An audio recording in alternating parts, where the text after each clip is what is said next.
Hello everyone. Good evening. I am Pradeepa Nagarajan, Assistant Professor, Department of Corporate Secretaryship, Shift to Agurchand Manmull Jain College, and I am honored to be your host once again for day 4 of this enriching international virtual faculty development program on tech-enabled student development in a VUCA-BANI world. As we continue this intellectual journey, we extend our gratitude for your enthusiastic participation and commitment to learning. Let us begin today's session on a traditional and river note. I invite you all to join for the Jain Mahamantra followed by Tamil Thai Valtu.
Thank you.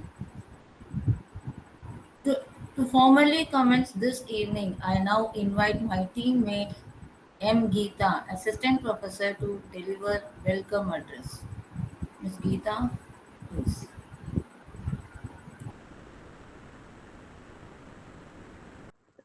Please unmute yourself.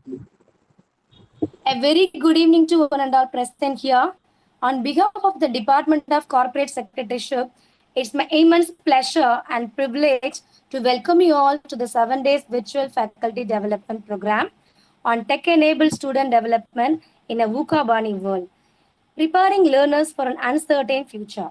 We are deeply honored by the presence of our respected dignitaries, Secretary Shri Udan Kumar Chodia, Associate Secretary Shri Hemant P. Chodia, Dean Dr. M. M. Ramya, Deputy Dean Dr. R. Sureka, and Director Dr. N. Venkataramanan. Your continued encouragement and support are the pillars of all our academic endeavors. It's with great pleasure that I extend a very special welcome to today's chief guest and resource person, Dr. B. Ravikant, Deputy Director of Career Counseling and Mentoring at GITAM, deemed to be University. Sir, we are truly honored by your presence and look forward to your valuable insights.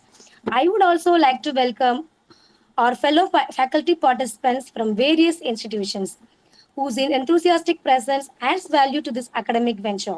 Once again, thank you all for being here, and I wish you all an enriching experience throughout the session. Thank you.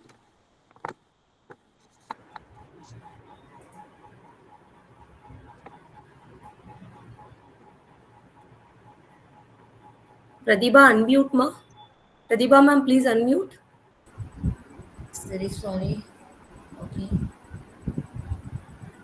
Yes, Madam Geeta, thank you for the warm and gracious welcome. It is now time to introduce today's distinguished speaker. I now request my boss, who is dedicated and a dynamic, Dr. M. Kaveri, facilitator, to kindly introduce our resource person for today's session. Thank you, Pradeepa. So, good evening to one and all present for the session. It's my honor to introduce today's distinguished resource person, Dr. B. Ravikant, a renowned career counselor, academic mentor, and psychologist with over 2 decades of experience in higher education, behavioral skills training, and students' guidance. Welcome, sir. Dr. Ravikant, currently serving as a Deputy Director for Career Counseling and Mentoring at GITAM deemed University. He has played a vital role in fostering global collaborations with prestigious universities such as Penn State, Wisconsin, and George Washington University. He is the founder of I Aspire, a structured UPSC coaching initiative at GITAM, and has also organized numerous outreach programs with international bodies like Campus France, DAT, and USIEF. His expertise includes civil services mentoring, life skill training, and designing effective counseling systems in academic institutions. Ravikant is also a creative author and speaker, having published research in reputed national and international journals and delivered more than 50 guest lectures on leadership, student psychology, and employability enhancement. Sir, we look forward to an insightful and inspiring session. Once again, we welcome you for our 7-day virtual FTP. Welcome, sir. Thank you. Yeah, thank you very much, ma'am. Hope my voice is audible. Yes. Yes, sir. Thank you. Sorry. Thank you, Dr. Kaveri, madam, for the comprehensive introduction. And I also welcome our resource person. We are now move on to the heart of today's program. It is with a great pleasure that I invite Dr. B. Ravikant, Deputy Director from Vishakapatnam, to deliver his session on day 4 topic building emotional intelligence and resilience in learners. Sir, we are really excited to hear your insights, and the virtual stage is all yours.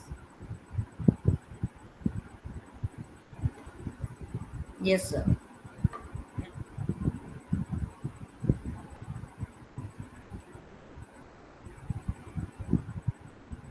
Sir, please unmute yourself. I'm sorry. Thank you very much for the introduction, and as well as I really thank all the administrators of the Jain College for nominating me as a resource person for this particular important topic on emotional intelligence in this VUCA-BANI world. So, madam, can I share the screen? Yes, sir. Yes, sir, you can. Yeah. Thank Yes, you. sir. Yes, sir. Yeah.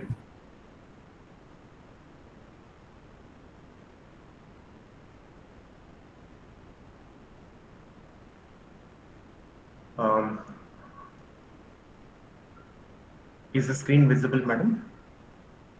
Yes, sir. It's visible, sir. Okay, so I really thank all the faculty members, ranging from junior faculty to senior faculty, who have taken time to be in this particular uh, occasion.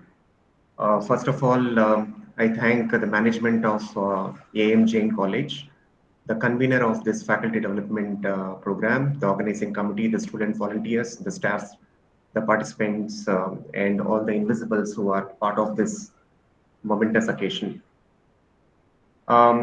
Before I take you to the list of agenda that I have actually prepared for all of you, my request to all of you is please do not see me as a separate identity uh, who is completely different from you. I request everybody, and I really appreciate if at all you all take me as part of you.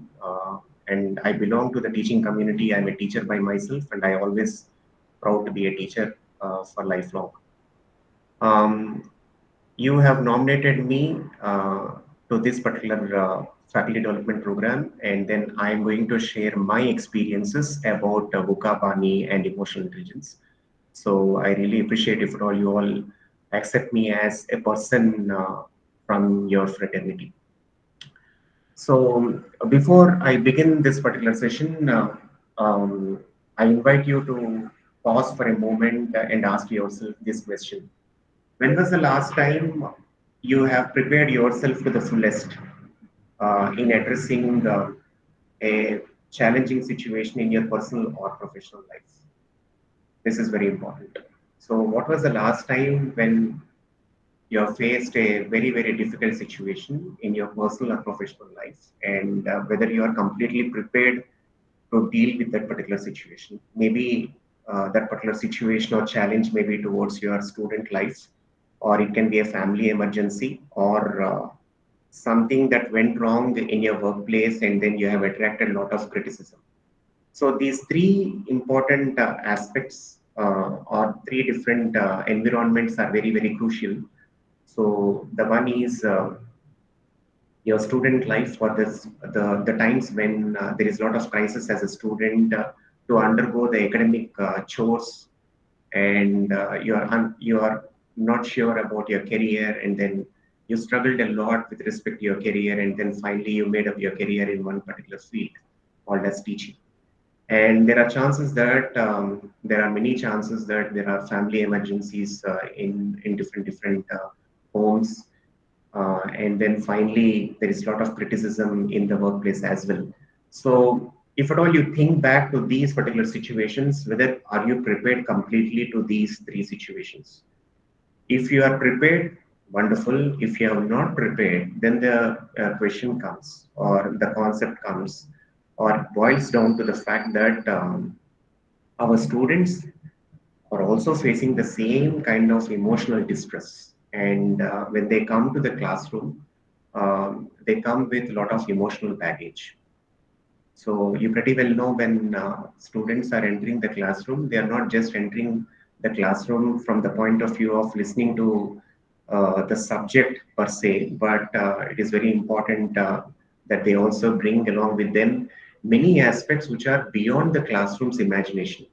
Let's take an example. There are some students who might be having challenges or issues with respect to their academic pressures, and there are chances that some of the students may have some difficulties in their family environment.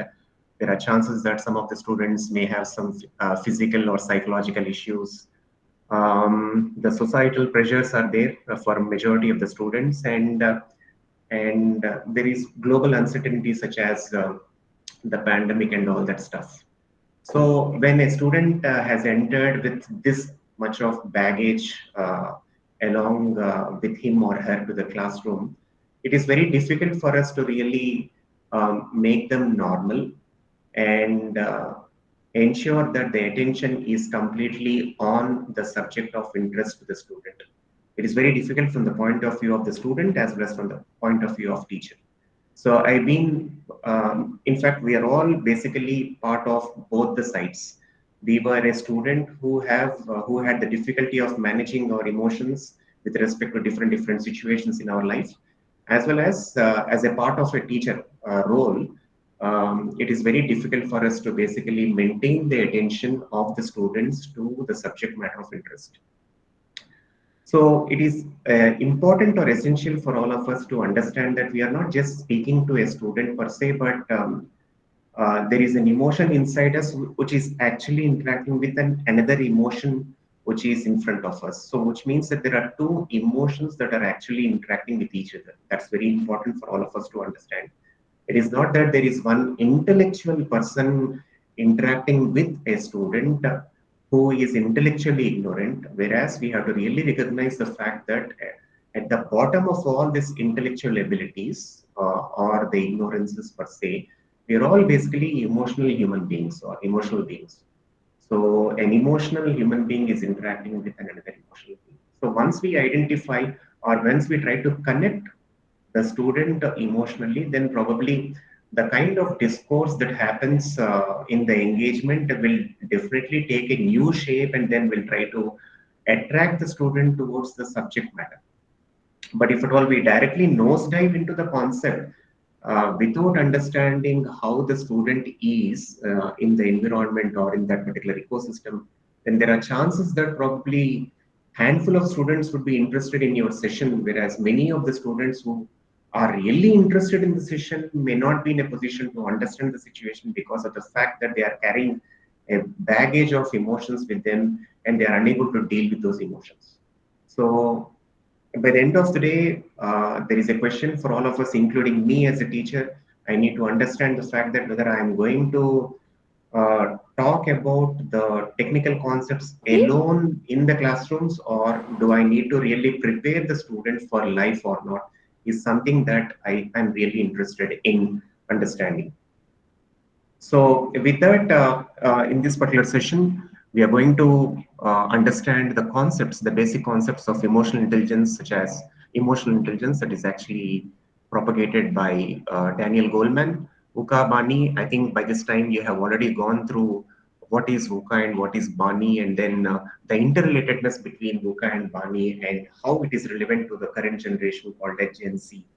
So I'm not going to burden you with respect to a lot of theory on this particular subject, because when somebody has nominated me, I need to really bring or draw my experiences about how I have dealt with emotionally unstable students, and how we are supposed to fix responsibility by ourselves in order to ensure that we are emotionally stable, and then we are trying to work on the emotional abilities of the students in around us. So the fixing responsibility is very, very important. I will try to tell you, I'll explain to you how we have to fix the responsibility and how we are actually moving away from responsibility of fixing it. And there are chances that the student may not be prepared with respect to um, managing his or her own emotions. Hence, it is necessary that as educators, we have to really think of taking little bit of time in order to see whether the student can be taken into the confidence of emotional intelligence or not. So there are good number of exercises all the teachers can basically take up in order to make this emotional intelligence as a primary responsibility of an individual to learn, and then see that he's also maturing emotional intelligence along with the subjects that he is exposed to at home as well as institutions. It is important that we try to give enough understanding of emotional intelligence in the ages of VUCA and BANI. So just to make the emotional intelligence to be very clear to the audience, I know majority of the learned audience who have assembled today are having better experiences than me in dealing with the emotional imbalances of the students. But I request that you give me an opportunity to express my experiences to all of you. So emotional intelligence is the ability to understand and manage our emotions as well as the emotions of people around us. So this is popularized by none other than Daniel Goleman, and we are going to understand more in detail about it through case studies. Is emotional intelligence new to Bharat, that is India? No, in fact, this VUCA-BANI or these concepts which have come after 1980s, post USSR, US war, Cold War. These concepts have been, vocabularized to the business world. So hence, it is not a new concept for Bharat because all these concepts have been addressed by our ancient scriptures. So, and the wisdom prevails in Bharat that how we can basically deal with these emotional imbalances is already known to us through our ancient scriptures. So it is that we need to go back to our scriptures and try to take the wisdom out of it and see whether we are in sync with how we are supposed to be, um, as guided or as suggested by the noble souls who have lived in this land of Bharat and who have left their bodies. So this self-awareness or emotional regulation or social skills or empathy are not new to us. We can exactly find how it is well dealt in Bhagavad Gita, in Patanjali Yoga Sutras. In Patanjali Yoga Sutras, it is called as Chitta Vritti Nirodha. So how we can basically regulate the vrittis of chitta. There are a lot of aspects that go around in our mind, and how do we basically control those aspects and then maintain our balance to see that we are prioritizing on what we are supposed to do. And Katha Upanishad also mentioned about how we are supposed to control our senses and delay the gratification so that we'll be more purposeful, will be more meaningful in our personal lives.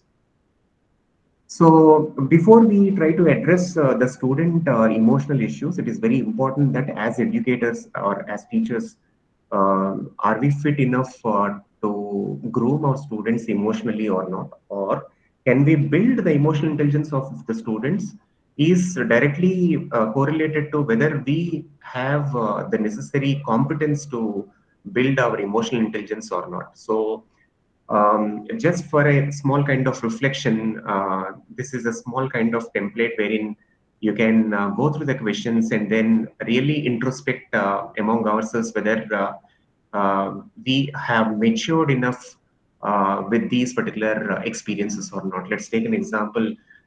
If I can identify my emotion when I am in deep anger state or deep sadness state, or I'm very, very happy with my friends around me, whether I'm able to control or regulate or observe my happiness, or am I just throwing away my time just like that with my friends. So it is important that there should always be a constant remembrance in our mind as to how our emotions are actually taking shape in ourselves with respect to our activities and the people around us.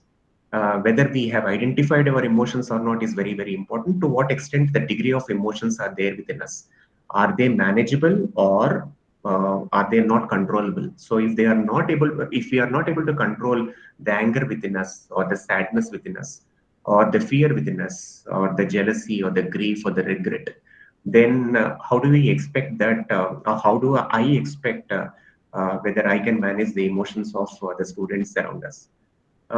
Can I manage the stress and pressure effectively or not? It is not so simple as I mentioned in this particular session.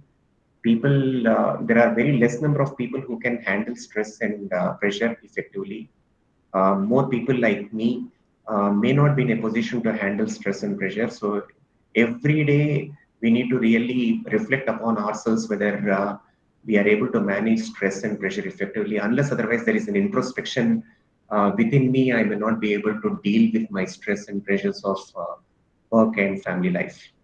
Am I open to constructive criticism during disagreement or not? So if at all I'm maintaining status quo, or if at all I'm egocentric, then I may not be able to open up myself to the people around me. They may be small in age, or maybe less ignorant or more ignorant than me. So if I'm not able to open myself to the people around me, then probably I may be missing some important insights of other people's wisdom.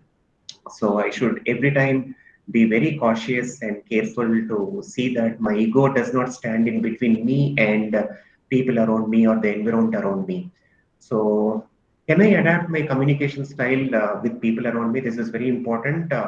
Unfortunately, this communication has been given less importance, but more talked about in this academic and industrial world. Um, there is a lot of psychology behind this communication style. As if I have to make it more simple to you, Eric Berne in his book "I Am Okay, You Are Okay," he has mentioned that every individual has three ego states. It is called as parental ego state. Second one is adult ego state, and third is child ego state, which means that as we grow older, then we have the parental characteristics within us, as we have observed from our parents. For example, we have observed our parents to be demanding, control, and commanding, protective, and all that. So those things we have imbibed from our parents, and then we started behaving in those ways unconsciously with people around us. So, which means that we have parental ego state, we have child ego state also. So the child inside us is not forgotten. It is there inside us. Sometimes during parties, during going out times, we bring that child egoness inside us, and then we tend to be so free. We love to have freedom. We would like to crack jokes, and then we would like to lose time in that particular happiness situations. And the last important aspect is the adult ego state, which is very important to understand. The adult ego state is characterized by how rationally we are thinking, how meaningful we are in our approach. All these aspects combine together to be a adult ego state. So, if at all I am in this particular moment, what kind of ego state is dominating in this particular situation is very important. So, at this point of time, I may be more focused on my adult ego state because I'm trying to bring some facts, I'm trying to bring some meaning with respect to the topic that has been given to me. So, my adult ego state is predominant right now. But if I'm speaking to my child, so my adult ego state might take a back seat, and then my parent ego state might be dominant at that particular point of time. So when I'm with my friends, probably my child ego state is more active. So the research says that as long as the ego states are in sync with each other, the communication or the relationship may be more harmonious. Let's take an example. If the parental ego state is in sync with the parental ego state of the other person, then there are no issues at all. It is easy to manage it. But if the parental ego state is speaking to the parental ego state of the person, the other side of the person, but if the child ego state is dominant over there, then it is called as cross transaction. So, which means there are chances that the communication approach has to be modified in such a way that we have to understand the other person's style and then take the status of the other person's style and then try to reach an optimum level of understanding with each other. So the communication style with people should be customized to the needs of the students. Otherwise, it is very, very difficult. Similarly, we have learning styles also. Some of the students would be interested in visual learning, some of the students would be interested in auditory learning, some of the students would be interested in kinesthetic learning, which means they are interested more to learn through experiences. So if I'm more a verbal learner, so how is that I can basically help my student who are more kinesthetic? Or if I'm a verbal learner, how is that I can basically make sure that my audience who are more towards the visual learning appreciates what I'm actually speaking or explaining to them. So as a teacher, I may have learned according to my own styles, but when I'm actually addressing this audience, the audience is absolutely fragmented, diversified, different, unique.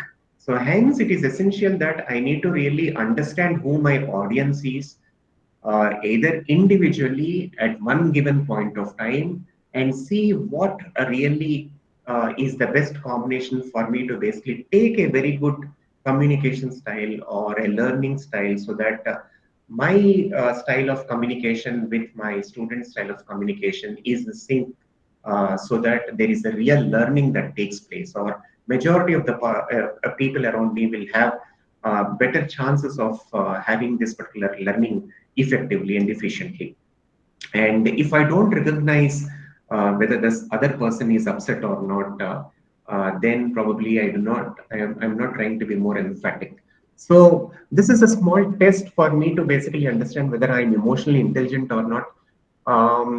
So unless otherwise, I tend to have this kind of emotional intelligence. It is very difficult for me to basically manage the emotions of others. So that is the reason, according to Daniel Goleman, the identification of emotions or awareness of emotions is the first important aspect of being emotionally intelligent. Once I'm aware, I need to basically understand what kind of skills or abilities that I need to basically practice in order to manage my emotions. Once I'm clear with respect to my emotions and my management of emotions, then I'm supposed to go to understanding the emotions of others and managing the emotions of others. So now coming to the core aspect of what we want to understand, what is this VUCA-BANI, and majority of you are very clear about it because the faculty development program is centered on this VUCA-BANI, and VUCA stands for volatile, uncertain, complex, ambiguous, brittle, anxious, non-linear, incomprehensible is BANI. But if at all a layman, if at all he goes through this VUCA-BANI, everything seems to be very, very similar. Volatile, change suddenly, is very close to the concept of uncertainty, is very close to the concept of complexity, is very close to the concept of ambiguity. And because of volatility, uncertainty, complexity, and ambiguity, there is brittleness, anxiousness, non-linearity, as well as incomprehensibility. So if you see VUCA, BANI follows VUCA. So if there is volatility, there is brittleness. Where there is uncertainty, there is anxiousness. Where there is complexity, there is non-linearity. Where there is ambiguity, there is incomprehensibility. So which means that VUCA and BANI are interrelated and interacting with each other. VUCA is more towards the external environment, whereas BANI is more towards the internal aspects of the individuals. If at all I have to simplify it, VUCA says that job market is volatile, which makes the young people to be more anxious and their plans brittle. I hope you have understood. So now, how is it relevant to this current generation?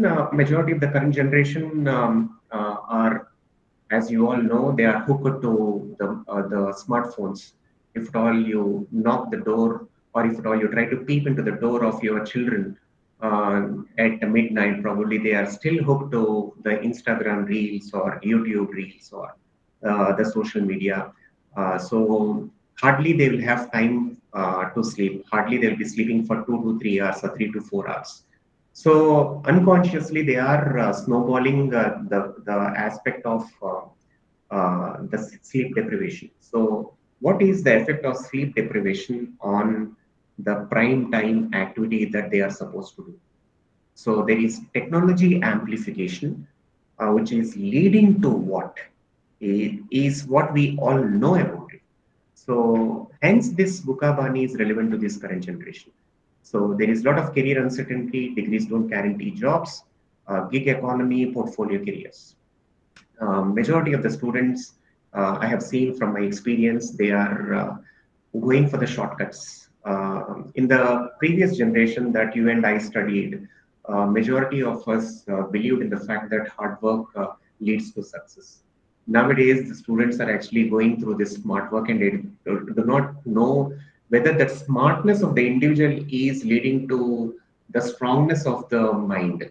That's very, very important. If the smartness is not leading to the strength of the mind, then what is the use of the smartness?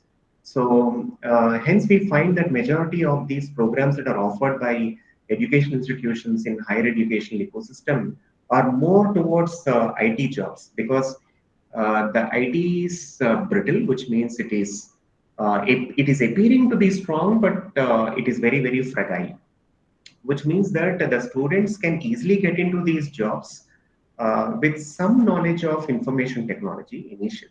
But over a period of time, what happens to these careers once they settle in their job in the age between 35 to 45, that is called as mid-career crisis, which we are all experiencing. I'm also experiencing this mid-career crisis. So at this point of time, if somebody says that your services are not required by the organization, because there is an easy substitution of what you can do in our organization, then where should I go? Whatever I have accumulated over a period of time in terms of my knowledge, skills, attitudes, whether is it going to help me to get a job with similar kind of package or not? So what is going to happen to my family without similar kind of package? So the young generation today, as you all agree with me, that they are completely relying on the shortcuts of getting into the careers, so that they feel that the careers that immediately they get into through software engineering can change their lifestyles. But what happens in the long run, we may not be able to understand. Let's take an example. In preparing this particular PowerPoint presentation, I have taken the help of ChatGPT in order to understand whether ChatGPT can understand my intentions of how I can present this particular idea on VUCA-BANI and its effect on emotional intelligence of an individual. I'm surprised to know the fact that the ChatGPT is able to really recognize my intentions, and it is able to show, it is able to vocabularize the emphatic feelings of what I want through this particular presentation. So, which means that sooner or later, artificial intelligence is going to basically occupy an important positions in our professional lives. So, at that point of time, what is the future of the next year generation students looking for careers beyond this artificial intelligence? So, are we preparing? I do not know whether we are preparing for immediate jobs, or are all these systems preparing for something which we do not know what is going to happen in the future. So the mental health challenges, as we all know, World Health Organization has mentioned it that 15% of global youth suffer from depression and anxiety cases, and there is educational overload, multiple syllabi, coaching pressures, yet often outdated with respect to real world needs. So let me draw my experiences in sharing this emotional intelligence with you in this VUCA-BANI world. Let us not be confused with these terminology, but let us be grounded on the realities of life. Before I take you to the next slides, I request everybody's attention on this disclaimer that this information shared in this presentation is intended for general awareness and discussion purpose. It is not directed at individuals or organizations that are already implementing the best practices. The presenter is sharing personal insights and experiences gained from working with people and organizations. I've been a consultant, psychological consultant to many higher education institutions, and I feel pity of the situations people face in different education institutions. One of the case study that has touched my heart so much is a student from a very good, reputed higher education institution who is suffering with physical issues as well as psychological issues. Nobody has accepted the student with respect to his issues. Neither the college, nor the administration, nor his parents, nor the society is able to understand him. By God's grace, probably I'm associated with the institution, and I was lucky enough to understand him in detail. So I did nothing great. I'm not a great psychologist. I accept the fact that I'm not at all a great psychologist. The only thing that I'm doing in my psychological experience is to basically listen to the other person effectively and efficiently, and try to see whether the student or the person in front of me is trying to come out with rational thoughts or not. So if I'm able to basically modify the irrational thoughts of the individual, probably half the problem is resolved. So I listened to this particular individual whose case study I'm presenting to you, and over a period of time, after several deliberations, he came out with this particular paragraph to me, which says that I just had to say this to gain a satisfaction that someone I know is actually understanding me. He is very sure that majority of the students are very sure that their problems cannot be solved by anybody. But it is very important whether there is somebody to listen to the problems of the people or not is very important. In this live case, it is proved that people want the students want people to hear to them. And by the end of the day, the psychologists or the teachers are external to the problem of the student. Who is actually in the problem is supposed to basically address the problem. He's supposed to basically manage himself to deal with the problem. All the external people can speak many things. Great vocabulary can be utilized, but unfortunately, if at all I see there is some kind of disturbance in the session. May I request somebody to mute? Yeah, thank you very much. So what I'm trying to say is the students are clearly aware that their problems cannot be solved by anybody who is external to them, because the person who is actually facing the problem is completely different from the person who is trying to guide the student in the problem. So the people who are trying to address the student problem are external people. They can vocabularize lot of technical stuff. They can impress upon the individual about the counseling that they can do. But by the end of the day, the student, when he goes back to his problem, he is all alone in his problem. So whether we are giving the student enough of courage to deal with the problem is more important than whether we are able to basically solve the problem is more. So if the student is able to basically get the confidence from the teacher or from the counselor that yes, I have enough of courage to solve my problem or deal with my problem instead of failures, then probably is very happy and you are very, very successful in you dealing with that particular student. So here is the case. So I've been suffering with severe acidity problems, insomnia, and unable to concentrate on studies, which means that the student is suffering with serious physical ailments. And as a consequence, for the past 1 week especially, I have analyzed literally everything and I have stopped analyzing because it's causing me so much distress. So here is a person who has that disorder of going through the details of his problem. Let's take an example among us also. Let's take an example. I do not want to take example of somebody else. If, for example, I'm diagnosed with nasal congestion, so immediately I'll go to Google or I'll go to ChatGPT and or YouTube and I will say, what is this nasal congestion? What is this DNS, whether DNS can be treated by medicines or not, does it require surgery and or not, how is the surgery done in YouTube and all that stuff. So there are chances that all these students who are actually hooked most of the times to this internet, they get into the details more quickly. So the analysis of paralysis is always there among the students in order to understand what exactly is happening inside them. So if the guidance is actually coming as a person to the individual, that is more important than how the student is actually going through social media in order to understand this problem.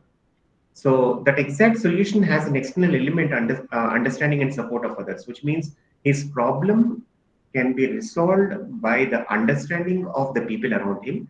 So hence he's unable to execute the solution on his own, because when the solution is outside him, he wants other people to understand him, solve his problem. Because the other people are outside his perimeter, so he is unable to solve because he is unable to influence other people to help him. So he has put so much of energy, effort in improving himself to manage stress and understand others. But everything, whatever he has done, seems not to be in control. So the one whom he loves so much, when they are turning their backs to the individual, then he is left helpless. So at this point of time, what happens to him when there is nobody at home or at college who is able to basically recognize what is happening inside the individual? So it should not happen that suddenly there is one student who is missing in the first bench or the last bench because we have not understood him. So that should never happen.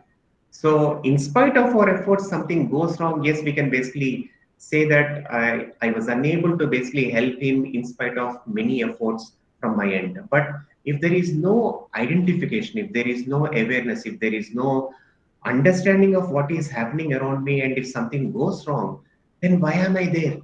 So the student, as a matter of fact, you all agree to me the fact that in this particular technological upgradation world, the subject can always be learned from YouTube or Coursera or from many intellectual websites. So the student need not basically listen to the subject per se, but he wants something more from the subject or more about the subject. So if at all we are focusing completely on the subject and less on the outer aspects that inspire the student toward the subject, then probably uh, I should say that I'm not a very good educator. So for me, what is important is that in 40 minutes or 50 minutes, I know about my subject. I know what the student has to focus on the subject, but 20 to 30 minutes, if I'm able to inspire the student to learn by himself about the subject, probably I am teaching him or the student is learning more than what I can teach him in the classroom. So it is essential that as a teacher, I am supposed to inspire more about the subject than the subject so that the student is able to basically get the curiosity to know the subject because he will have the natural inclination to learn about it through curious questions. So this is what is required by many of the educators now in the classrooms because the subject can easily be understood through internet, whereas the intention why the student has to learn the subject, the motivation why the student has to basically learn the subject cannot be taught by the YouTube or cannot be taught by the Coursera. Let's take an example. I go to YouTube to learn about what is this called as rocket science. But if at all I uh, Google rocket science, I'll get good number of information about rocket science. But the YouTube will not ask me why is it you want to learn your rocket science. The question will not come as why. So the question is why is very, very important. The why stands for the motivation. The why stands for the intention. So if that intention or motivation or inspiration is drawn first, then automatically the student will basically find ways and means of naturally inclining towards that particular concept, and then he will learn with lot of interest, with a lot of curiosity, with a lot of dedication, devotion towards the subject. So what is missing in this particular teaching learning process is the power of inspiration by the educator to the student on the subject. I know the fact that majority of the educators are carried away with the syllabus because of the pressures that are actually put on them. I respect that, but at some given point of time, if at all the student is approaching us one to one, if we are able to inspire the student because he or she has shown interest to approach us individually, then probably the inspiration that we can give to that particular student will definitely yield better results than what we teach inside the class. Some of the following images that I'm going to show you are disturbing, and I request audience discretion to see or not to see. The case study is of the same person whose images are actually seen here because unfortunately this particular student has not been understood at home also. If you see the timeline that is actually depicted in the WhatsApp screenshot, it is clearly indicated that the student has texted me at 10:47 and he was talking about the situation that is happening at his home.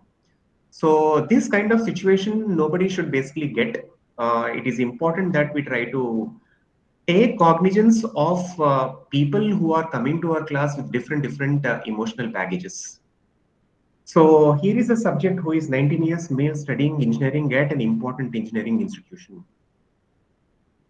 So likewise, there are a lot of issues that are there in the society. An engineering student kills mother for not letting him play online games in MySat. And there are 33,000 teen pregnancies reported in Karnataka over the last 3 years. And that is because of online influence. They are easily distracted or gratified to sensory pleasures and they want to immediately explore or experience their sensory pleasures, gratified towards the sensory pleasures. And so what is the consequence? Those impulsive decisions will have a catastrophic experiences. Now, if we go back to the previous message that the student has given over here as a case study. Let me try to basically analyze what he has mentioned. So he mentioned in the case study, he mentioned in that particular message to me that someone I know is actually understanding me. Now the problem is, who is this someone? Let's take an example. If I don't approach him, the problem will persist. So now who is supposed to address this particular problem? The first person who is supposed to address the problem is the people at the home.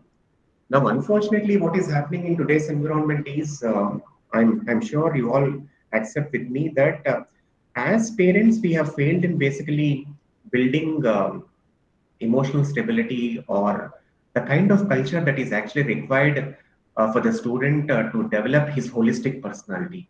So that is because of several factors. I'm not blaming biasedly on the family members, but it is a fact that the students are not grown or groomed holistically at the home. Because the student is out of hands, the onus or the responsibility is actually on the educator at school or higher education institution. So now, unless otherwise the educator understand the student per se, he or she may not be able to understand what the student is facing, and so we may not be able to escalate that particular issue to the parent. Now, if at all we escalate that issue to the parent, as we all know, the fact that he himself is a failure as a parent, may not be in a position to resolve it because it is absolutely late by that particular point of time. And he will come back to the educator and say that, how do we solve this particular problem? So for 15 to 17 years, if a student is not able to be groomed in the home holistically, after 17 years, how do we expect a teacher to basically groom the student holistically and ensure the emotional stability of an individual along with intellectual competencies that are related to the course that he has joined, which is next to impossible. So I'm not saying that let us actually throw back this particular ball into the court of the family members, but because there is a failure at home, there is nobody else who can take the responsibility except the fact that as an educator, if I'm not able to basically understand the student in front of me, what is that? Why is that I entered into this particular teaching field? As we all know, teaching is the most unrecognized field, unfortunately, that we are all experiencing. Vis-a-vis to many more careers that we are seeing, which are highly rewarded, highly paid.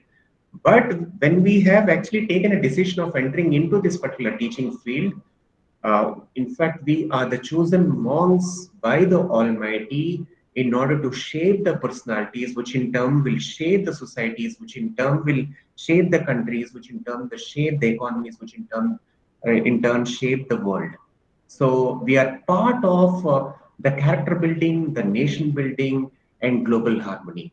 So we may not be paid well, somebody is not recognizing, it is a thankless job, but below the layers of why we have actually chosen this particular teaching as an important profession, we believe the fact that we can basically change, and change is for basically good to the society, good to the country, good to the world.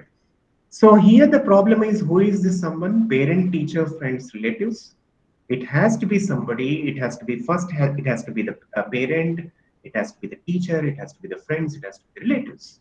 And where is that particular person? Who is that? Who is that person who is actually taking care of or understanding the student? Where is he or she? He or she is at home, at office, at college.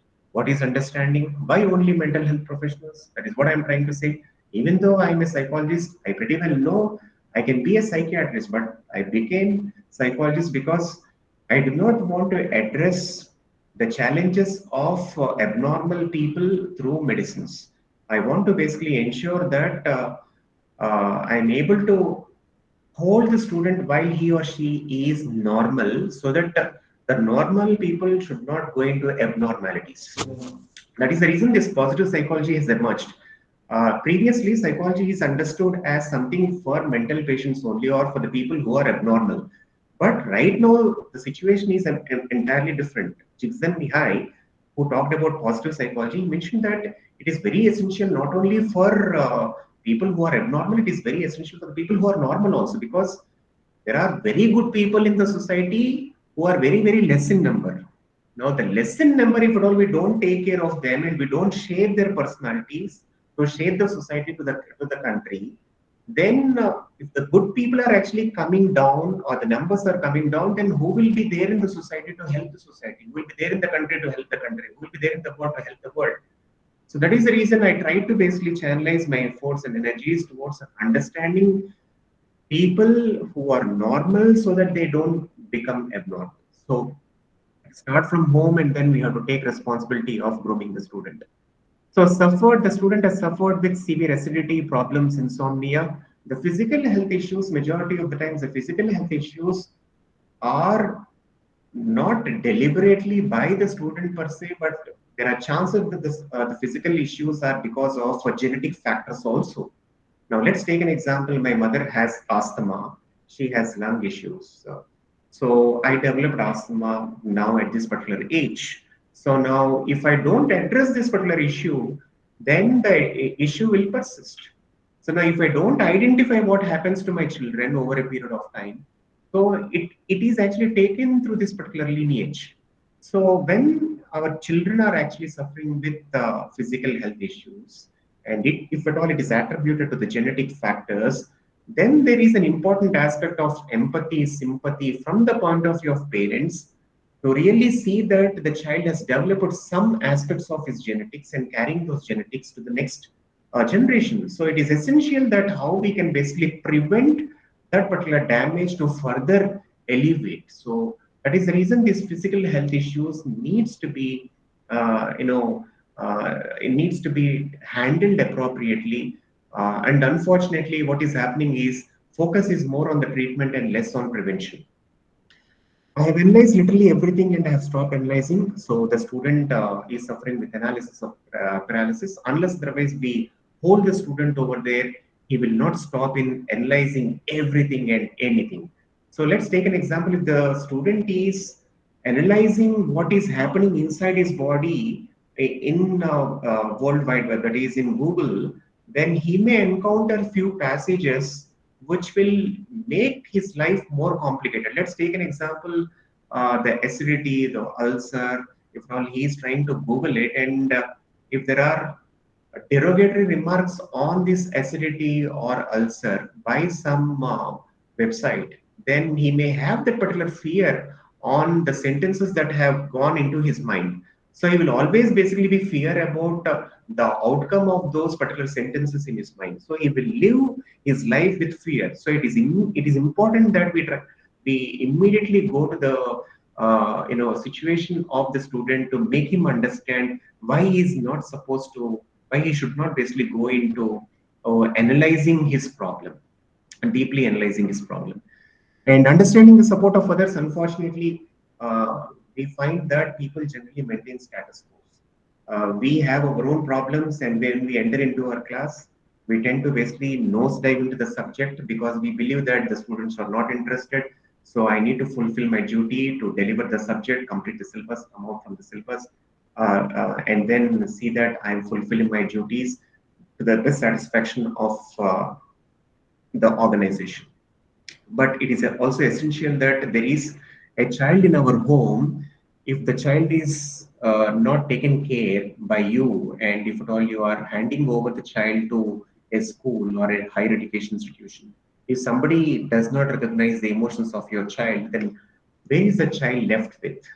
The child is left with jeopardy. So it is essential that what you do not want to happen to yourself in your family, ensure that you ensure that it does not happen to other people's families, so that you will recognize how you have to deal with your family members. So the problem solving abilities are insufficient among children. The social needs are lacking among students. There is a lot of vacuum because parents do not care. The faculty is focusing only on the subject. So the students, the peer group is completely involved with respect to gratifications. So some of the students may find vacuum. They develop frustration, depression, suicidal tendencies, and by the end of the day, we have to blame the system, we have to blame the parents, and then we start blaming people around us. for the mistakes that happen to us, for the mistakes that we have committed by ourselves. So we know that we cannot solve problems with same thing that caused them. So we need to go a step further in order to understand how we have to address these issues. So for all the challenges that I have mentioned over here, the first support that generally comes are the parents. I always believe that if I'm not successful as a parent, I should not basically flag myself saying that I am very successful professionally. Because what do I achieve professionally when the people who are there waiting for me are in confused state, are in chaotic situation, are not happy, are depressed, or frustrated? What is it I'm trying to achieve outside my home when the attention is required at home? So it is essential that I need to be with my people, understand them, and see how I can balance my personal life and professional life. So unless otherwise I take care of my children, the well-being of my family, I will not be able to really show the true empathy towards people around me. If at all I'm trying to show empathy towards people around me and not people inside my home, then I'm trying to be fake. So I'm not doing my duty judiciously, or I do not have the integrity to be a counselor or a teacher. If you look at this particular graphical image, then you'll all agree to the fact that we have 24 hours in a day. And if at all we distribute this 24 hours with 8 each, so 8 hours is actually going for sleep. 8 hours the student is experiencing in the college. So where are the 8 hours gone? So if a student has an issue, who is actually very close to the student is the parent or the siblings. If the parent or siblings are not able to recognize the emotional state of the student, then the next step is the educator plus the friends with whom the student is actually sharing space in the classroom or in a higher education institution. And unfortunately, the parents or siblings or teachers or friends are not realistic to what is happening to the people around them, then the distance between the mental health professional to the student is very, very far off. If at all the mental health professional has to understand the student, then the student will have lot of understanding issues or trust issues with the mental health professional, because the people who have to understand are the people who did not understand. The person who is actually coming to understand is the person whom he is not aware of. So it is very factual that the stages of intervention and delay calculation, if at all they are not understood in this particular through this particular graphical image, is very difficult for us to basically get back people to normalcy. Now, on the other side, if at all we look into the gadgets that the students are hooked to, the electronic gadgets the students are hooked to, and the people who are behind this innovation are raising their kids tech-free. So we talk about Apple, we talk about Silicon Valley, and if at all we Google what is happening in Silicon Valley and the innovators of these gadgets, they are very clear about what they have innovated. It is not meant for their family, but it is meant for the business, for commercial reasons, and not for the family. So they're very clear as to how they have to groom their children. So, but unfortunately, we are actually taking what has been offered as a business motive to us, and we have compromised on the mental abilities of people around us.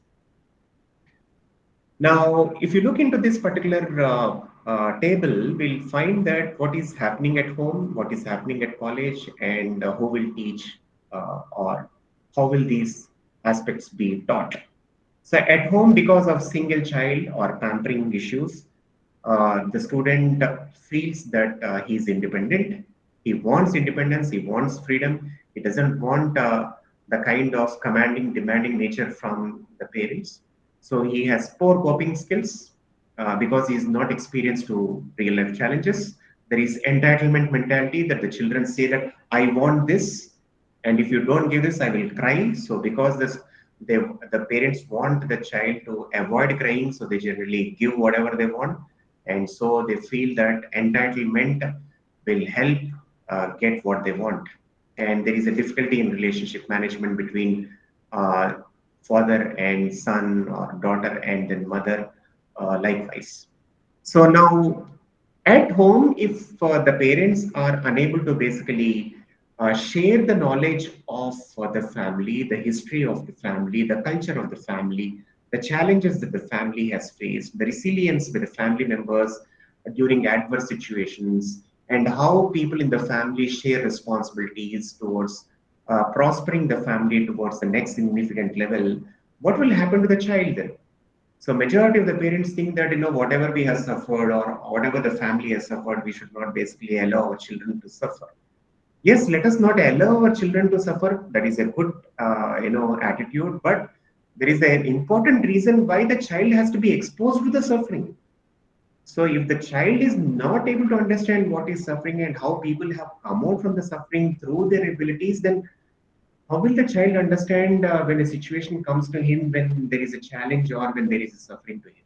So it is essential that the family plays an important role in trying to fill the emotional maturity in the child, so that the child will basically grow with necessary substance to improvise it in higher education institutions.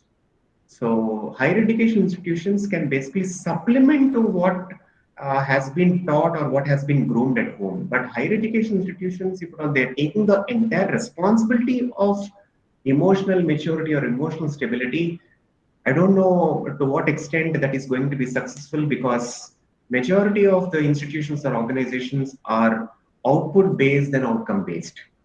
So in college, the focus is mostly on completion of the syllabus, job orientation, faculty performance appraisals, focus on tools and not on problems. So if there is an absence of knowledge or exposure on feeling of togetherness, entrepreneurial mindsets, soft skills, society, industry, country.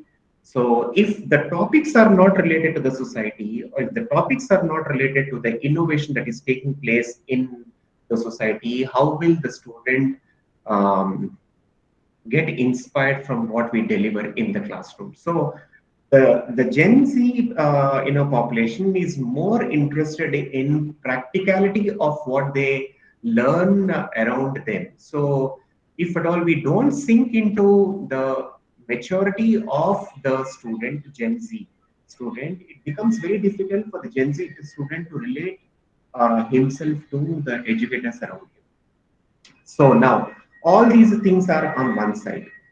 Now, it is essential that the inner learning is taught uh, by all the people in the society, such as the anatomy, who am I, mind control, non-attachment, karmic living, control of desires, the practice of inner reflection, guru discipline, tradition, karma, and all that stuff. I'm not trying to basically move towards the philosophical side of living, but these are the grounding principles of a good character. Once the character is solid, once the foundation is very solid, then probably whatever you sow on it will become more sacred. So unfortunately, this inner learning is not enough for the educators or in the family to be delivered at the highest level or at the optimum level to the children.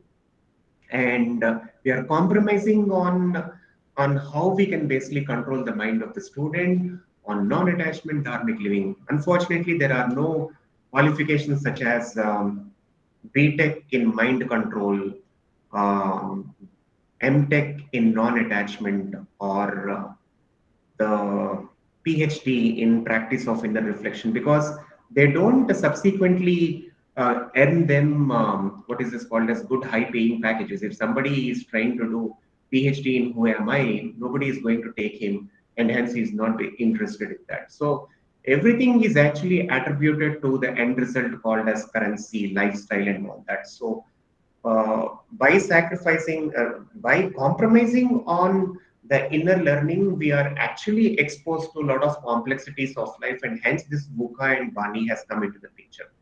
So all these aspects needs to be taught. Let's take an example, anatomy. Anatomy, if at all we have left it during our biology studies in classrooms, during school going days. But anatomy or psychology or some of the disciplines are important and mandatory, should be mandatory to all the subjects, irrespective of what they study. Let's take an example: computer science engineering student has to study psychology, has to study sociology, because whatever he develops through artificial intelligence, machine learning, or deep learning, all these innovations are directed to people in the society. If the people are not understood, if the societies are not understood, if the basis of the society is not understood, if the character formation of the individual is not understood, what kind of innovation we are trying to basically put into the society, what kind of catastrophic changes the innovation will basically take over a period of time, if at all we don't integrate the ethical principles of humanity into the artificial intelligence and machine learning. So let's take an example: anatomy. In anatomy, it is important that we teach basic principles of how do we take rational decisions. Let's take an example. This is what is called as forehead. Behind this forehead, in the skull part, there is something called as prefrontal cortex. Now, this prefrontal cortex starts at the age when we are born, and it will basically slowly grow, it will slowly evolve, and over a period of time, by age, a student gets 24. If a person gets the age of 24, the prefrontal cortex gets developed. So what is the role of prefrontal cortex? Prefrontal cortex, which is behind this forehead, is responsible for rational decision making, which means that if the students are not taking effective decisions in their lives below this 24 years, or when they are college going or school going, so if they are not exposed to this anatomy of prefrontal cortex, they may not really reflect on what kind of decisions they are actually taking. So now, if they know that there is prefrontal cortex and it will take some time for the prefrontal cortex to mature, for it to take rational decisions, the student will basically always incline on effective guidance from him or her, from around the person. So, which means, unless otherwise the student is guided on anatomical aspects of the individual, which are life-saving to the individual, he or she may not be able to really take care of it seriously. So that is the reason in our ancient times also, during this Guru Sishya discipline days, the Guru always used to basically teach the Sishya the inner learning first. Unless the Sishya or the disciple graduates from inner learning, he may not be able to basically go to the outer learning. The outer learning are all the aspects that he or she has to learn in order to live for his livelihood. So hence, if the student has to go into that livelihood aspect of his life, he or she has to graduate, in a matured manner through these inner learning modules. So unfortunately, these aspects are not attended by majority of us. So by the end of the day, when we talk about emotional maturity, we are not just talking about from the point of view of emotional intelligence only, but tomorrow what happens is, if the focus is completely on emotional intelligence, what happens to intellectual ability? What happens to cultural ability? What happens to spiritual ability? So what happens to physical ability? So it is essential that all these aspects have to be taken care by the educators, by parents like you and me, to see that we are trying to understand all these elements by us and try to experiment all those aspects within us and see how we are progressing in these elements, whether we are progressing in a positive directions by having an exposure to all these important aspects. Once we have some maturity in these aspects, probably we can tend to motivate or inspire students in these holistic aspects of personality. So we all know the fact that as educators, we aren't just teaching subjects anymore. We are preparing minds for jobs that don't yet exist, technology that hasn't yet been invented, and problems we haven't yet imagined. Now, till 21 years, if a student is gratified with all sensory pleasures, when he is making his family, what will he enjoy in a family? So that is the reason we see a lot of diverses taking place at a very early age, because whatever they are supposed to enjoy at the right time intervals, they are compromising on it at a very early stage, so that they are not seeing life as a whole, as a sacred concept, and they are trying to take it so leniently. So we go through all these things, but because of time constraint, I would like to help some of the educators, not all of them, because many of you know how to deal with these emotionally unstable people. But for some people who do not have an idea of how we can basically apply it into the classrooms, I suggest that you take these activities by yourself first of all and understand what is the rating by yourself, whether you are emotionally matured or not. And then if you are able to progress emotionally by yourself, probably you can apply it to your students in the classroom. So this is activity to help children develop emotional vocabulary by practicing at home. You see, what happens is um, the students do not have enough emotional vocabulary also in order to verbalize what they are feeling inside them. So if we ask them what happened to you, probably they may not indicate or detail to us what exactly they're feeling, because they never expose it to different kind of emotional distresses. There is no guidance to them. There is no exposure to them. So what is really happening inside them is also, they are also not able to verbalize it.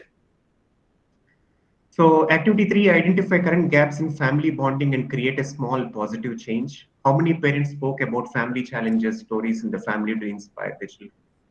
I make it a point that in a week, at least 1 or 2 times, I speak to my daughter, I speak to my son, and then I try to basically take their opinions on matters that are really important to the family as well as what is happening in the society also. I ask them to give them their opinions about some important topics, and I tend to basically go to their level of understanding and see how I can basically impress upon them the kind of maturity that they need to have on the family issues as well as on the societal issues. Now, during this particular deliberations with my children, the success for me is what is the response of my daughter about my discourse to them with my wife.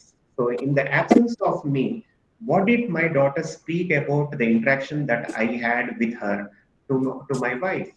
So if she says that, you know, dad did not say it properly, so it is an important feedback for me to really understand where it went wrong.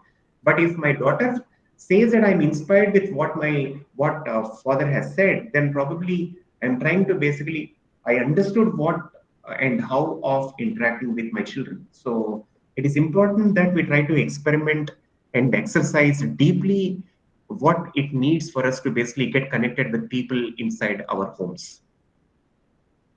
So there are a lot of classroom activities that most of you can basically take it up. So before you enter the classroom, I need not remind you the fact that most of you are very good in your maturity, have very good wisdom also, that there is no point in basically starting the topic. Better aspect is always to get connected with people's emotions. So how are you feeling and all that stuff. So slowly, if at all we try to take into confidence the students attention into to the speaker, then probably the introduction of the concept that we are going to deal with becomes so easy.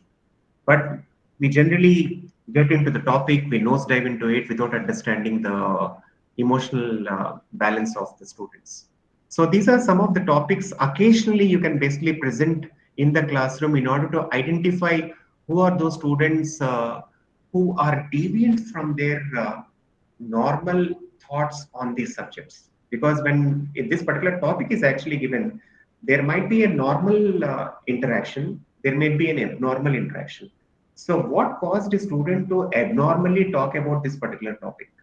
Why these deviance in the language? Why this deviance in the attitude on this particular topic? Probably what happens is, by having these kind of exercises in the classroom, it becomes so easy for us to basically identify some of the students whose thought process are slightly deviant from the normal way of understanding the topics. So we can have one-to-one interaction with the student basing on how a student has actually discussed the topic, and we can get connected with the student and see how we can influence the student in order to be more meaningful towards his or her attitude. So with this, I really thank, it went monologue. I'm very sorry for this monologue interaction. I know many of you have very good thoughts about this emotional intelligence, this VUCA-BANI environment that we are all facing. But as I mentioned to you that I've been nominated by all of you. I'm an extension of what you are. And then I started as a monologue and then I continued for 1 hour. So by the end of the day, we all believe that beyond lifestyle, family, complaints, and excuses, there is a great purpose for existence. And we thrive for making impact to not just to our family members, but to all the strangers in this particular brief span of life on this earth. Thank you very much. Sir, thank you so much for such a powerful and an insightful session. Your presentation was not only well structured and informative, but it also reflected your deep expertise and passion for the subject. So, really, thank you so much, sir. We truly appreciate the clarity with which you explained the concepts and how engagingly you connected them to the real world context. So, on behalf of our organizing team and all participants, we express our sincere gratitude for taking the time to be with us and enriching this FTP with your valuable knowledge. And you can also view the chat box. More participants is being given more feedbacks from your presentation. So thanks for it, sir. Yeah, thank you. And I'm sorry when I have shared my screen, except my screen, I cannot see any other comments that I could see from the people who have actually raised as queries. So I'm very sorry for it. My request to you, the organizers, is to please share my email address and my WhatsApp number so that Sure, sir. anybody can give me some wisdom as to where I missed certain important aspects, or probably take some guidance from my end if at all they perceive me as somebody who to whom I can help. Thank you. Sure, sir. I Sure, will sir. input this to Sure, sir. Sure, the sir. technical person. Sir, we will now have a short question answer segment. So, dear participants, please feel free to post your questions in chat box, or you can unmute yourself to ask questions or to clarify any doubts. Dear participants, if you have any questions, please unmute yourself and you can ask questions to our resource person.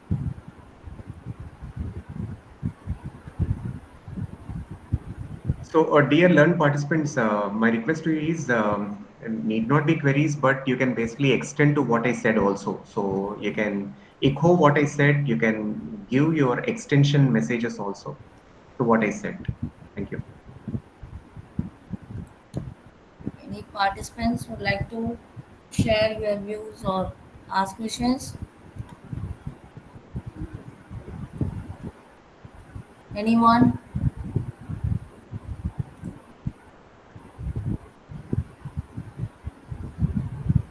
So, Hello, participant. sir. Yes, yes, ma'am. Ma'am, this is Dr. Sheba from English department. Yes, ma'am. What's your question? Ah, sir, how to bring that awareness? Like, students are excited, they are frustrated, they don't know their strength sometimes, they don't know the values. So, how to bring that kind of awareness, that self awareness in them? Like, I can Uh, emotively connect with them, associate with them, but they should know about themselves, how they are feeling. Is it an excitement or is it an enthusiasm? And that kind of awareness they should have. So how should I bring that self awareness in them? Uh, Thank you, Professor Shiba. I'll just try to explain to you from the point of view of my experience interacting with students over past 2 decades. So I experimented many ways of understanding a student because you pretty well know when we approach a student and then we start talking about their ideologies, their differences, their perceptions, and all that stuff. Initially, they may sound to debate with us, they argue with us, they may not like our logic and all that stuff. So it is important that we immediately do not go face to face and then challenge their ideologies. It is always safe that we use projective tests in psychology to get their attention to the problem. It's like this. Instead of me, you arguing on the same thing, it is important that we both basically argue on the topic in front of us. If we both argue with each other, then what happens is the ego clashes will happen. But if at all we are sticking to a topic which is equidistant from each other, then probably the student and I can basically mature to the same stage of understanding.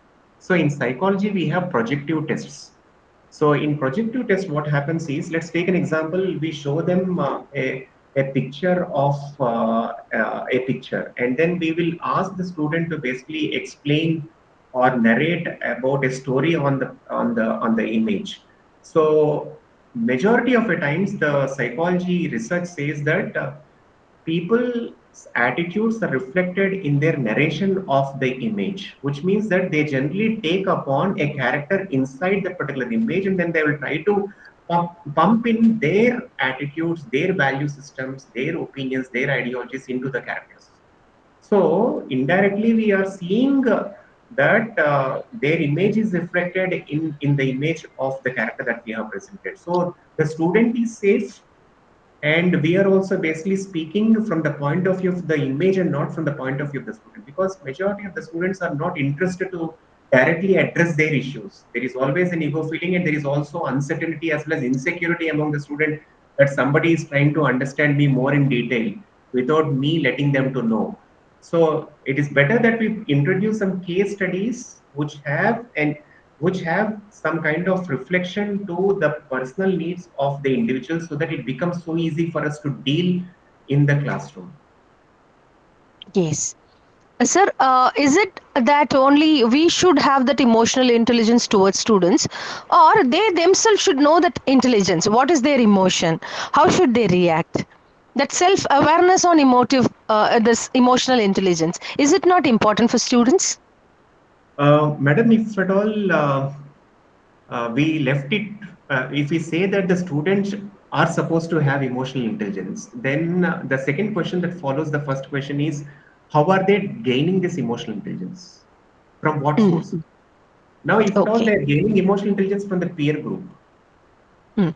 now we can understand the maturity of the peer group. Mm.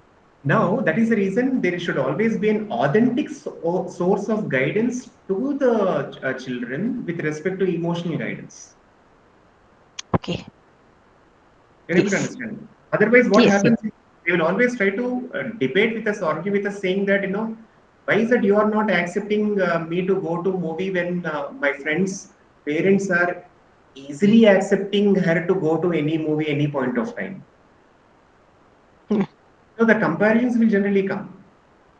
Okay. Okay, sir. Yeah. Thank you. Thank you, Shiva ma'am. And Thank sir, you, ma'am. we have received a comment in our chat box. I'll just read. Participant Selvi Soundari Apathure. She has given us emotional intelligence is very much needed, but least discussed in education world. So she has shared her view. And Chandrasekhar Madikeri Badrapa. He asked a question: How to improve the emotional intelligence? Yeah, these two aspects fall in the presentation, as a professor has rightly pointed that emotional intelligence or emotional education is least discussed in academic institutions. Yes. So my suggestion is, I always believe in the fact that charity begins at home. If I want to really become a psychologist, first of all, I need to be a psychologist to my own limitations, my own extremes. if I don't apply it to anything to myself, let's take an example. What is the measure of my emotional attitudes or my emotional intelligence in the family? Probably in my during my early stages of marriage, I used to be more short-tempered with my wife or with my children. But over a period of time, did I reduce the degree of anger on my wife and children or not? And how did I do it? What might be the causes for me to reduce or control, do anger management so that my wife or children are so comfortable to me, come to me, naturally discuss topics because they knew that there is a change in my thought processes, there is change in my attitudes, there is change in my behaviors. So instead of we trying to basically see and then do anything outside, the time is not ripe. It is perfect time for us to basically see how we can apply all those principles to ourselves, because there is a tendency in all of us that if somebody tells us, probably we do not accept it or we do not want to learn anything. But if at all we see a merit in what we are supposed to learn, we will tend to basically see ways and means of learning it, reflecting it, and it becomes so easy for us to basically correct those deviations by ourselves without anybody saying about it. And we will see the consequences, the positive consequences, wherein the elderly parents or the wife or the children would basically see that daddy has changed, he was not as usual, mom has changed, she was not as usual. So we find these kind of feedbacks touching our ears, so that we find so comfortable, so relaxing, and then we see some kind of progress in our emotional maturity. So I always say that how do we learn? So what is your emotional maturity in the activities that I have suggested? So this PowerPoint presentation can be shared with the esteemed audience over here, so that the activities that I have actually shared to you will give an insight of what needs to be reflected inside us and what needs to be diagnosed by us by careful thought, and then what needs to be improvised, so that what we have learned becomes a strong factor for us to basically impress upon how we can basically do it outside. Thank you, sir. Very well explained. And Very sir, well explained, sir. Really thankful for this no, session that has been arranged by AM Jain and also the resource person. And you are no, very the way you render, it is very clear that emotional intelligence is quite a very good subject that has to be implemented in colleges also. In schools, they are some schools they are implementing those emotional intelligence through a counselor, where they have a in-house counselor or they connect it as a vendor like that.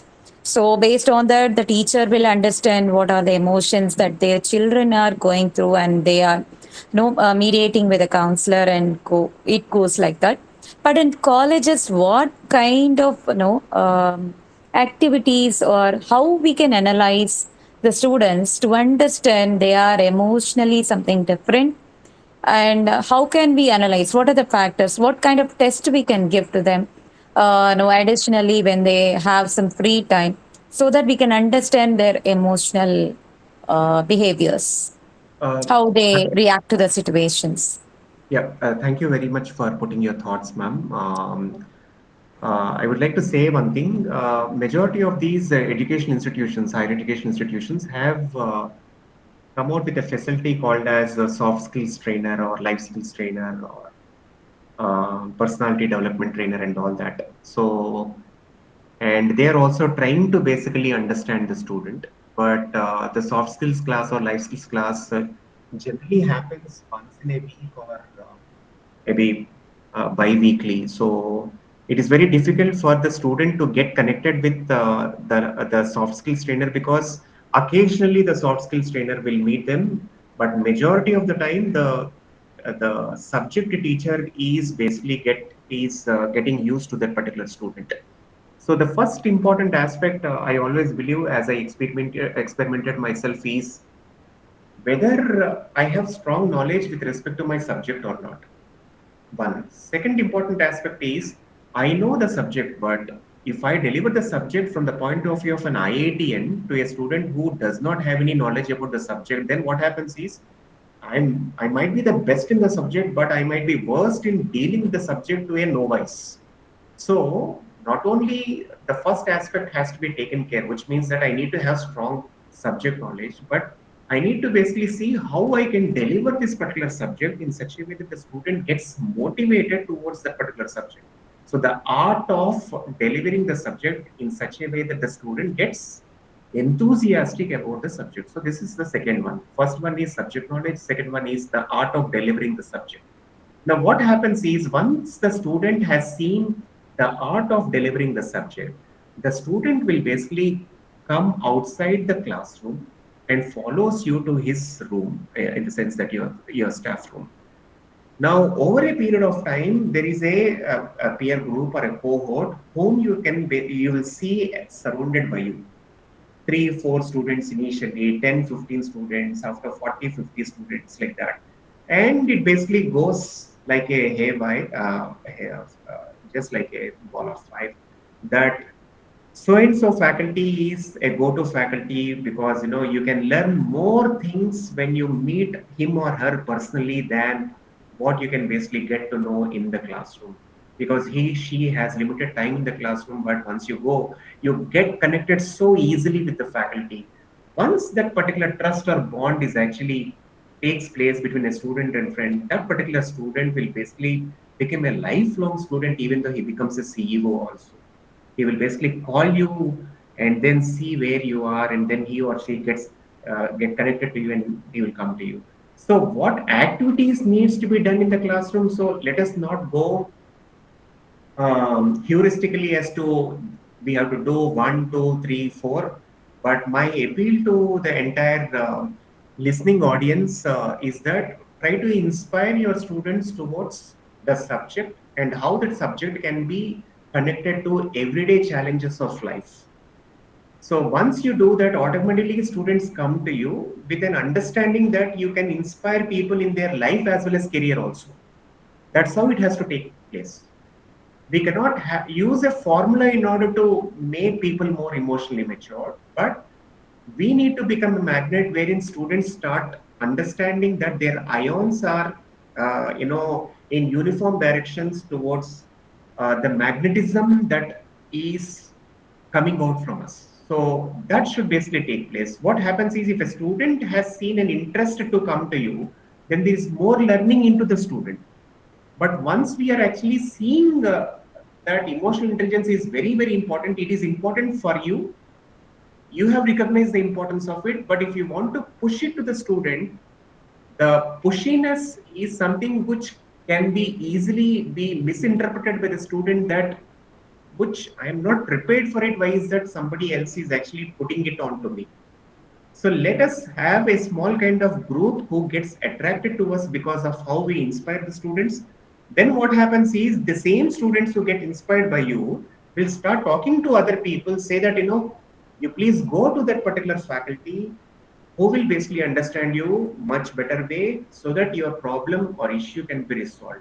So slowly from the subject, we have to move towards the individual life, from subject to individual life, from individual life to career, from career to impact to society and country. So we have to take the motivation from the subject, how he can impact to the society, to the country, to the world. So that is possible in a span of 40 years as a teacher. If I am not able to produce one student who can impact the society, who can impact the country, so probably I have wasted more time on basically making my career rather than shaping the careers of the people. So that is what I see as a measure of my success over a period of time. Thank you, sir. That was Yes. a detailed explanation. Thank you, Madam Chitra, um, for sharing and asking your doubts. And sir, I have a question. Please, ma'am. In your opinion, which is more challenging, like teaching emotional intelligence to students or modeling it ourselves as educators. Modeling ourselves as educators, uh, teaching emotional intelligence to student, modeling ourselves as educators. First of all, I need to understand why I came into teaching, whether I have teaching traits or not, whether I'm emotionally stable in order to basically manage my emotions or not. And once I have strong reasons as to why I am emotionally stable, and the reasons why I want to motivate the students for bright careers in their life, till the time I cannot basically think of modeling at all. Just because I have done my PhD in Pennsylvania State University, I cannot basically impress upon the student the academic endeavors that I have done in order to get into Pennsylvania State University. What is essential for me is forget about who are you as a label, an alumni from Pennsylvania State University, as a professor, as a PhD, or as a postdoc. Forget about all the labels. Whether you are able to connect with another individual soulfully or not is very important without all these labels. So for that, the student has to believe in you. How does he or she believes in you? Only when she recognizes that you have enough of competence with respect to the subject and how you are delivering that particular subject. So I'm going back to the point that I have mentioned, is that first of all, we need to know why we have entered into this profession, as a chance or as a choice. If it is a chance, also how we are trying to shape up to make it as a choice and see how we can inspire people. So I need to be strong with respect to my basics. I also need to develop enough of competencies in order to deliver the subject in the way the student wants to learn, and see that I'm inspiring the students towards that particular subject. So then once the student comes to me, I can basically emulate as a role model, so that the student will basically see me as a guiding principle and cannot completely depend on me, but they are supposed to take my guiding principles. They should not see or get attached to a person like me, but they are supposed to get attached to the guiding principles that I share it with them. So the role model is the modeling principles that I deliver to them rather than the model himself or herself. Yes, sir, I agree with you because most of us are we are well versed in our hard skill but lack in soft skill. So as you Yeah, said before, yeah, so this is what is happening now. yeah. So anyway, sir, thank you so much for addressing the queries with such clarity and warmth. No, in Sir, fact, I need to be thankful to many more esteemed professors here who had patience in basically listening to what I said. Probably out of ignorance, I would have missed certain points or said something which might not be in sync with the wisdom of people listening. So I would definitely learn to better myself in dealing with the subject. Thank you. really you made our time productive. So, to conclude this evening session, I, Pradeepa Nagarajan, will deliver the vote of thanks. So, on behalf of the Department of Corporate Secretaryship, Shift 2, it is indeed my privilege to propose vote of thanks on this wonderful day of our International Faculty Development Program. First and foremost, I would like to express my sincere gratitude to our beloved Secretary Sri Udan Kumar Chodia and Associate Secretary Sri Hemant P. Chodia and the management committee members for their constant support and encouragement in making this event possible. My heartfelt thanks to our respected Dr. M. Ramya, Dean, and Deputy Dean Dr. R. Sureka for their guidance and motivation throughout the conduct of this FDP.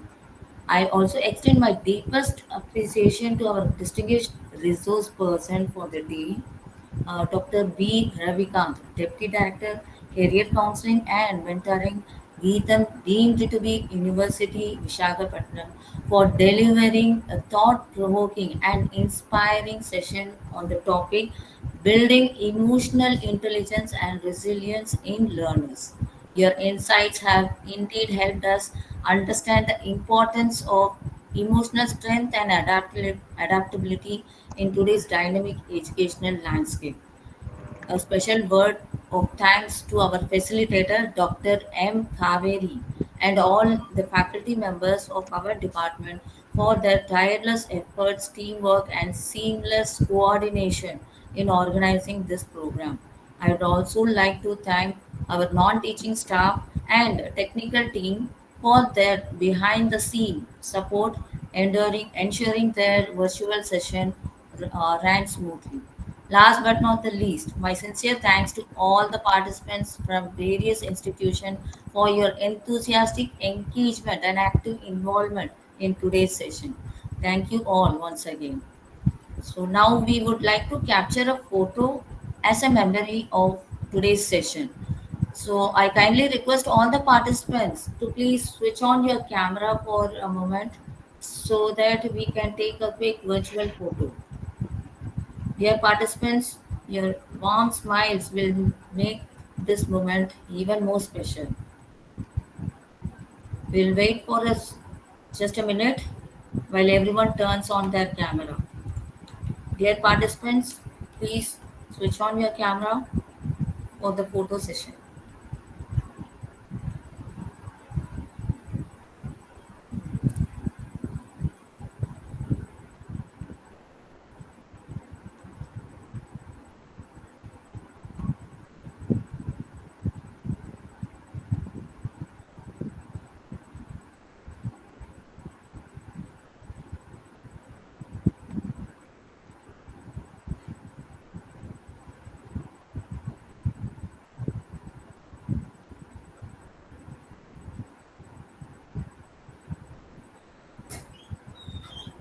Is that over, sir? Dr. Karthikeyan, sir?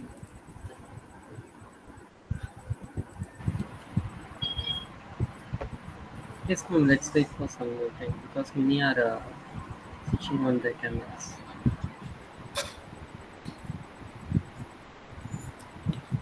Thank you for your cooperation. So before we sign off, we kindly request all the participants to fill in the feedback form for today's session. So the link will be sent in our WhatsApp group in a few minutes. So, and as we wrap up today's session, let's remember the greatest tool we can give our student is the ability to understand and manage their emotions. Thank you all once again for joining. See you tomorrow for day 5. Have a pleasant evening. Thank you. Thank you all. Thank you, Pradeepa ma'am. Thank you, sir. Thank you, ma'am. Participants, you can leave now. Thank you. Thank you, sir. Thanks a Thank lot, you, sir. sir. Thank you. Thank you so much. I'm grateful to all of you. Thank you. Thank you, sir. Thank you, sir.